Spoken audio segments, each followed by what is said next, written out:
What have you seen the royal family do, the Queen Mother, and the other people you've seen in the rituals? What have you seen them do?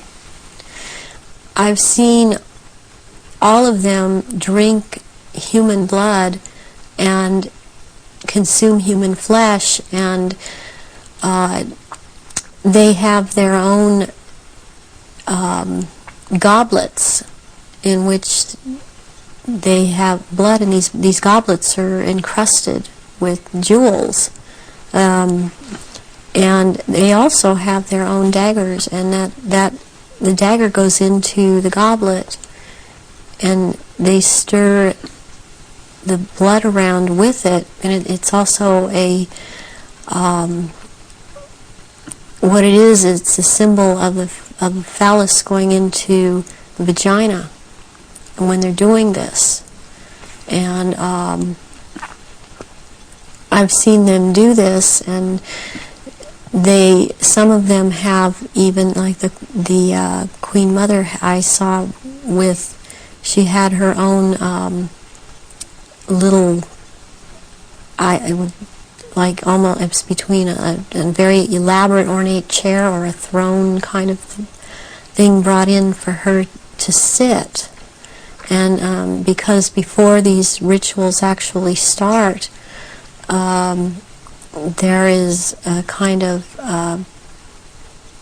people move around the room and talk, or recognize one another. It's a formal kind of a ritualistic setup, the way they talk and the way they introduce each other. It's like a court.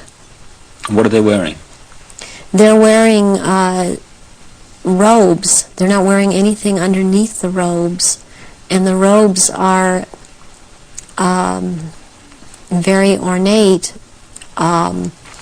They all have, the one thing in common they have is they have a red color like blood, and some of them have purple, and they have gold kinds of lines running through them. They have the Merovingian symbol of France, the fleur-de-lis, and there are jewels that are sewn in at certain points on these robes, and they wear these robes, but they don't wear anything underneath the robes, because what is going to happen, what the rituals are all about, they're going to shape-shift, and they can't have anything on under the robes.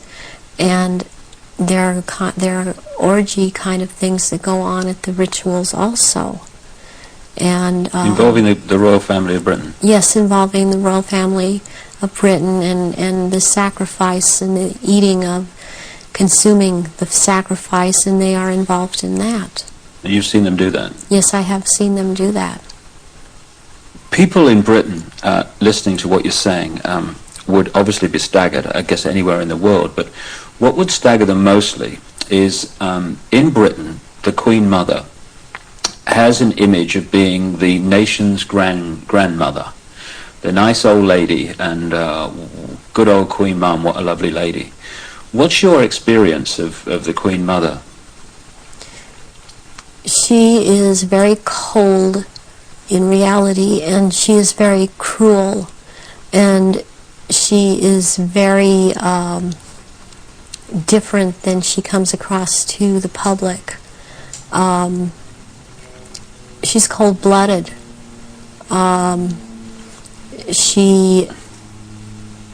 If she feels that you are someone beneath her, even in the Illuminati, that you're at her equal or your station is above her, she will not speak to you, she will not recognize you.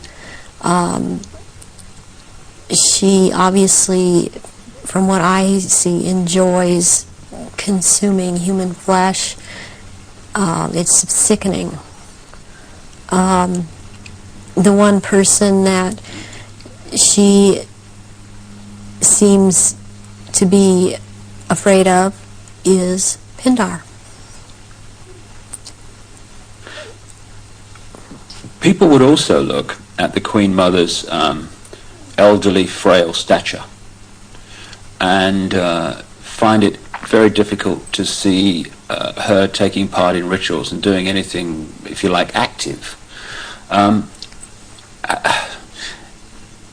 Do they go into a different state in terms of age and strength and all these other attributes when they actually shapeshift?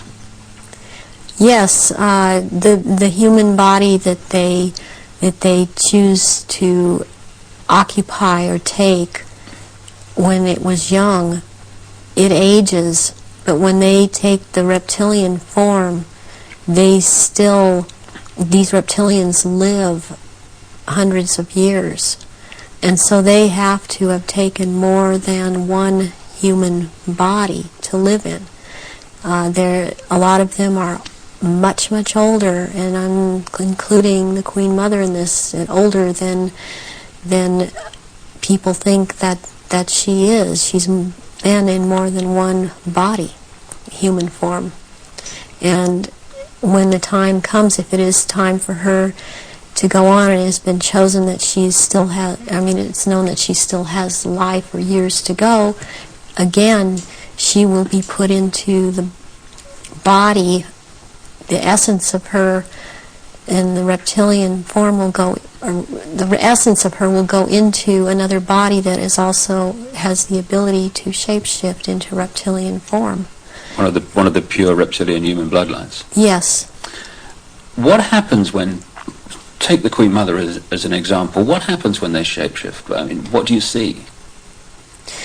You start to see changes happen, and they're happening so fast that it's almost, it's the closest thing that I've seen to it is what they're now doing with computer technology. It's just a literal transformation that happens very quickly, and they get taller and they get bigger, and they don't look at all as reptilians like they do as humans, and thus the wearing of the robes, because if they were in clothes, the clothes would be torn apart. So let's take the Queen Mother on this subject as an example. We recognize her as a frail old lady. What does she look like when she shapeshifts at these rituals? She looks like the nose portion gets very much longer, and it grows into kind of a snout kind of thing. She has little fangs, and incisors as teeth, and there's a tongue. They all seem to have this kind of tongue when they're at this level. The tongue has a lot of long, hairy or pointed projections coming out of it. It's very long, and they have these. They don't have hands or feet. They have these claws, and they have scales. And also scales that seem to kind of disappear into one another, but it's more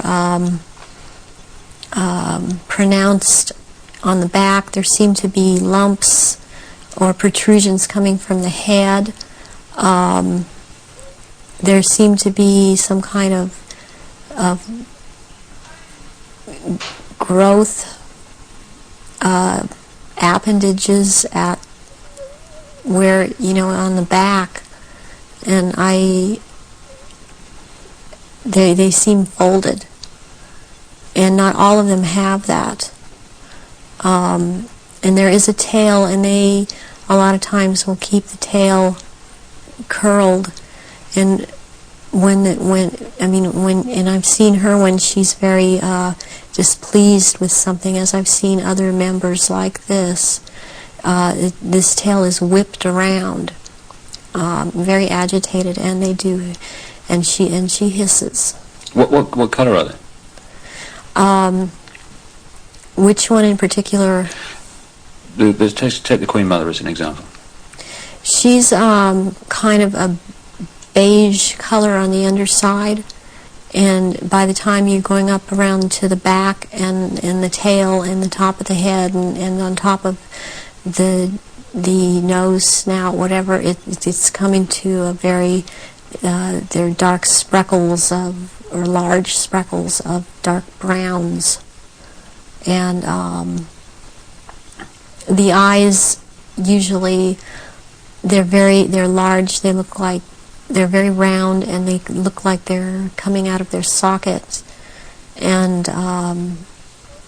very protruding, and usually the color ranges from a beige to a gold to a dark greenish gold, and then there's this dark slit up and down, a vertical slit, and and the eyes will look hooded, and when they look hooded, it's a very frightening thing, because it seems that when the eyes are hooded,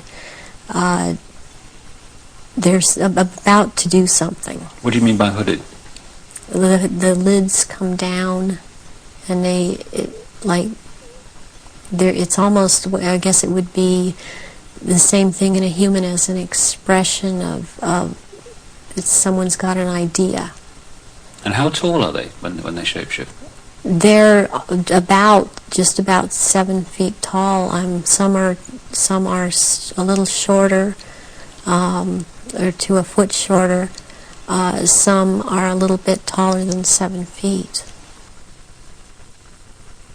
So what would the Queen and Prince Charles look like in their reptilian form? As to height? As to general appearance?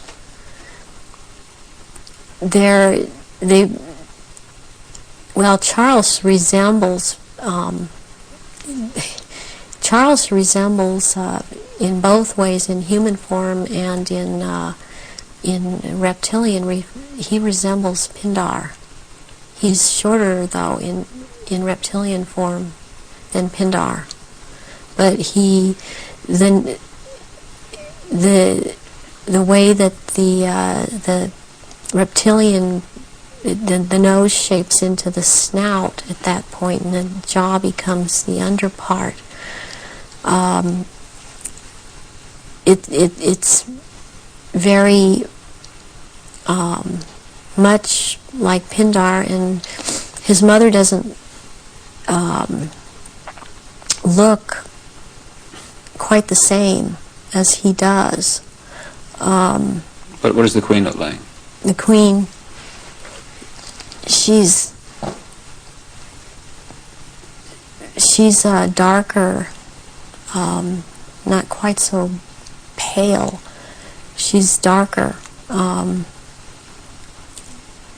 All over, she doesn't have the amount of I would call it freckling. It's more like a gradual, like the skin is gradually getting darker. It's more smooth. And she does have the lumps up around her head and down the tail, the spine. Charles has the tails down around the spine, and funny enough, he has the protrusions from the skull in the reptilian form, where about or above, right above where it seems like his ears would have been. What is it about the rituals that allow the shapeshifting to happen? When the victims are starting to be sacrificed, it's the scent of the blood, and they start shape-shifting at that point in time, and they can hardly wait to get to the blood. It's like they're addicted to the blood, and then the consumption of human flesh that follows. What have you seen the Queen or any of the royal family do in relation to that? Have you seen them sacrifice and consume human flesh? There are certain times when they will actually do a sacrifice, or there will have been someone doing a sacrifice and it's not happening fast enough for them. So they will step in and finish it themselves, because the sacrifice the ritual has to be gone through. It's sacrificially, I mean ritualistically, it has to have been gone through, and they will step right in and just start tearing the throat out, and they're getting all this blood from the jugular vein at the same time, and that has happened when there are many there that are going to be sacrificed, and they just can't wait, and tearing into the contents of the abdomen and stomach of a victim afterwards. Who have you seen do that? I've seen the Queen Mother do that, and Prince Philip and Charles. I've seen Guy de Rust's child do this. It seems that I've seen it more among royalty, or so-called royalty, do this than people that are not titled. That they don't seem to. They seem like it feels like they don't dare, but they shapeshift nonetheless. But it's like the royals that step in and just start tearing away, as they can hardly wait. How long can they hold the reptilian form in these occasions? During the rituals, it's much easier for them to hold their reptilian form. They can stay in that form. What it is that they have a hard time holding their human form. And as long as they're around blood and the scent of blood, they can't hold human form. Right.